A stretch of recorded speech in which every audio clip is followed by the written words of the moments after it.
Okay, let's get into it. We're going to unpack a core premise that really isn't just about success. It's about the fundamental architecture of a life well lived. And we're starting with a big one. We have to. It's Yeah. Aristotle. Yeah. We are what we repeatedly do. Excellence, therefore, is not an act, but a habit. It's such a profound idea because it strips away all the mystique, all the talk about genius and flashes of inspiration. Right. It tells you that the single grand gesture, that big New Year's resolution, the sudden burst of effort, it ultimately counts for almost nothing. What matters is the quiet stuff, the mundane repetition. Mm-hmm. Exactly. Mm-hmm. So our mission today is to take that ancient truth and ask a really a technical question. How do we actually build the architecture of that repetition? Mm-hmm. How do we connect our deepest purpose, our why, to concrete daily habits? Because if excellence is a habit, the conversation shifts immediately. Yeah. It's no longer about how to be excellent one day. Right. It's about the small, often boring choices you make today and tomorrow and the day after that, when no one is watching. So we have to start at the very beginning.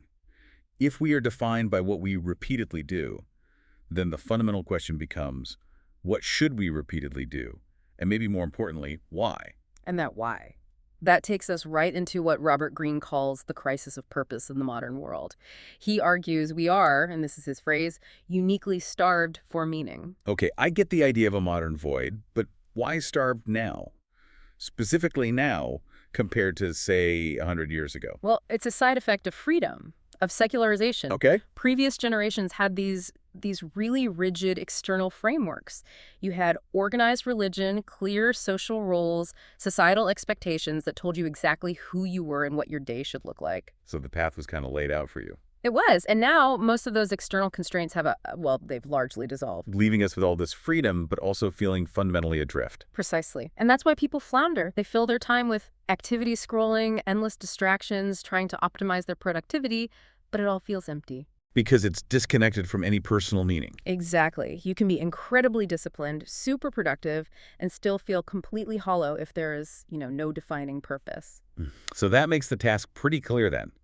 Since those old certainties are gone, we have to, as Greene says, build our own meaning. We have to build our own world. Which is an incredible burden. But also incredible gift, right? It is.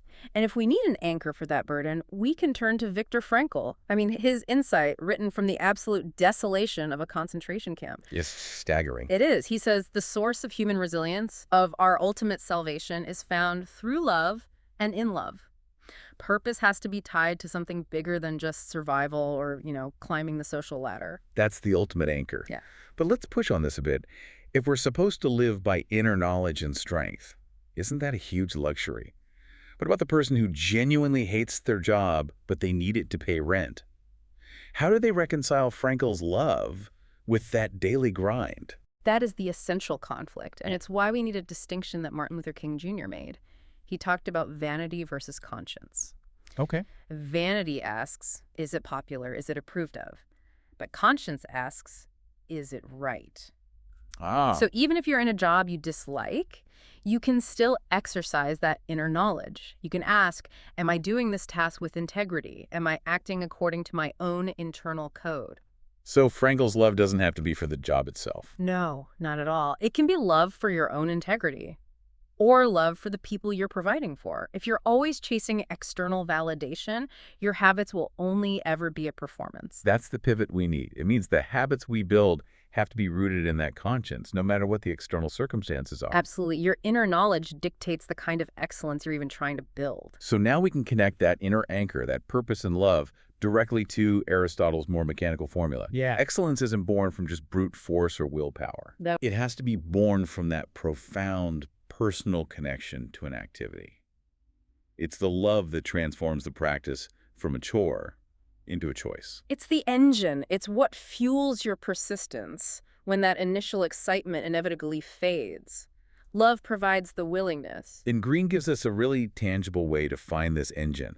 He suggests you look back, not at your big achievements, but at those small moments when you felt deeply and personally connected to an activity. And you have to focus on the pleasure it brought you. Yes, the pleasure. He says those feelings are these signs of your true purpose. They're data points from your inner compass. Which means if you hate the practice, you're not going to show up consistently. Excellence is not about forcing yourself to endure something you despise for 20 years. Right. It's about finding the thing where the repetition itself, even when it's hard, brings you some kind of genuine pleasure. That willingness is the key ingredient. It reminds me of Bob Ross. Oh, I love this. He said, talent is a pursued interest. Anything you are willing to practice, you can do. Yeah. It's the willingness, fueled by that internal pleasure, that's the deciding factor, not some spark of innate genius. And that willingness to show up, that leads us straight into the necessary paradox of excellence. Okay. If we are what we repeatedly do, then we must, by necessity, repeatedly fail. Wow. That's a huge reframing. We usually see failure as, an anomaly, Yeah. a problem. Yeah. But you're saying it's the default setting. It has to be. Tal Ben-Shahar puts it perfectly. Either we learn to fail or we fail to learn. If you aren't failing, you aren't pushing the boundaries of what you can do. But failure is only valuable if you treat it as information, Right. not as a judgment. Exactly. And for that, we need to apply this profound principle from teaching. If the pupil is not learning, the teacher is not teaching. I see the dynamic immediately. So Yeah. when you're pursuing excellence, you have to be both the teacher and the student to yourself. Right. So if I'm not getting better at my craft, the question isn't, am I talented? Yeah. It's, am I teaching myself correctly? Precisely. Repetition alone is useless if you're just repeating the same mistakes over and over. You have to extract the wisdom from each attempt. So you adopt the teacher's mandate. After every practice, every failed attempt, you have to ask yourself, reproduce what was learned. That idea, reproduce the insight, is so actionable. Can you walk us through a concrete example of how that reframes a common failure? Sure. Let's take a common one. You give a presentation at work and it bombs. The reception is just awful. Painful. Very painful. And most people focus on the emotion. I'm terrible at this. I'm never doing it again. Right. But the teacher-student mindset asks, what insight did I reproduce from that? So instead of dwelling on the shame, I'd ask, what specifically did I learn about my timing, my slides, the audience's expectations? Exactly. And if you can articulate it, if you can say, I learned that the audience only had 10 minutes, but I prepared 40, so next time I have to cut content aggressively, then you've reproduced an insight. You've turned the failure into data, Yeah. a setback into progress. And that persistence is what Arnold Palmer meant when he said, the more I practice, the luckier I get. That really helps normalize the gap for the learner, doesn't it? The distance between your grand vision and your current, often humiliating ability. That's where almost everyone quits. They do. They think that gap proves they aren't meant for it. When really, They forget that failure isn't an obstacle to the path. It is the path. It's paved with humiliating drafts, missed shots, rejected proposals. You have to accept that you're going to get knocked down. but the resilience is built right there. In the act of standing back up, there's that great anonymous line, sometimes you have to get knocked down lower than you have ever been to stand back up taller than you ever were. Okay, so we've anchored ourselves in the why, the purpose, and love, and we have adopted the right mindset, which is failure as learning. Now let's get practical. How do we turn that strong intention into concrete, repeatable action? We need a simple system. We have to move from the abstract, I want to be excellent, to the immediate, what do I do first? And that's where Stephen Pressfield comes in. He says you must start with a plan and a method. He calls it the fool's cap method. For listeners who might not know, what does that actually involve? Oh, it's simplicity itself. Fool's cap is just a single sheet of paper. And the method is about constraint. Before you begin any complex task, writing a book, starting a project, you have to distill the core structure, the essential framework, onto that one page. It forces you to be clear. Total clarity. You go from the overwhelming idea of, say, a novel to the 4 acts, the 3 main characters, and the central conflict, all on one page. So it prevents that analysis paralysis by getting the structure sorted out first. It moves you from, I'm going to write a book someday, to here is the structure I must execute this morning. And the focus is purely on specific action. Pressfield asks, what's the first thing we do when we roll out of bed on the very first morning? Not what we hope for. What's the executable step? Exactly. Which is where Anthony Robbins' insight fits perfectly. Successful people ask better questions, and as a result, they get better answers. So the right question is never the fearful one, like, am I talented enough? Yeah. Or the vain one, will this be popular? No. You use your inner knowledge to ask, what is the next right action I can take on this fool's cap plan today? And that simplifies everything. The system doesn't demand perfection. It just requires course management. Course management, that's another term that might need a little defining. What do our sources mean by that? Think of a ship at sea. It's almost never perfectly on course. It's always drifting because of currents and wind. Right? Course management just means you're constantly making these little 1-degree corrections back toward your destination. You don't have to be perfect every day. You just have to steer clear of the worst trouble, the total collapse of your habit, and just keep showing up. So the daily repetition is less about speed and more about vectors. Small, consistent nudges in the right direction. Exactly. You trust your inner strength to set the direction, you manage your course with a simple plan, and you avoid the catastrophic mistakes. And this brings us to the ultimate daily choice that defines your course. The stark choice. Alive time or dead time? Yeah.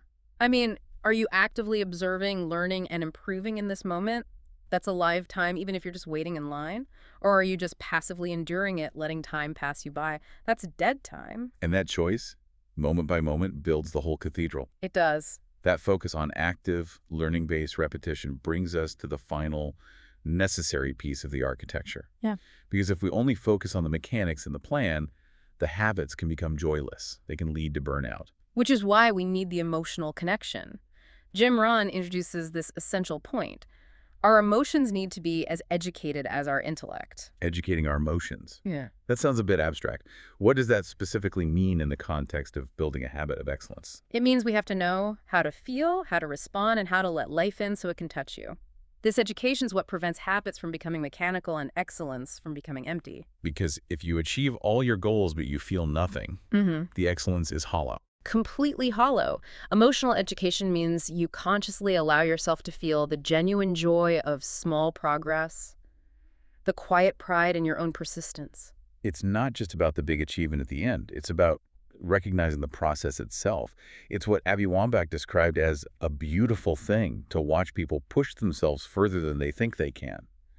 You have to let yourself feel the beauty of the struggle. And when you commit to this daily practice, guided by love, inner knowledge, a system, and emotional connection, it builds something truly immense. It's about finding peace in the effort itself. Leonardo da Vinci summed up the whole architecture. Just as a well-filled day brings blessed sleep. So a well-employed life brings blessed death.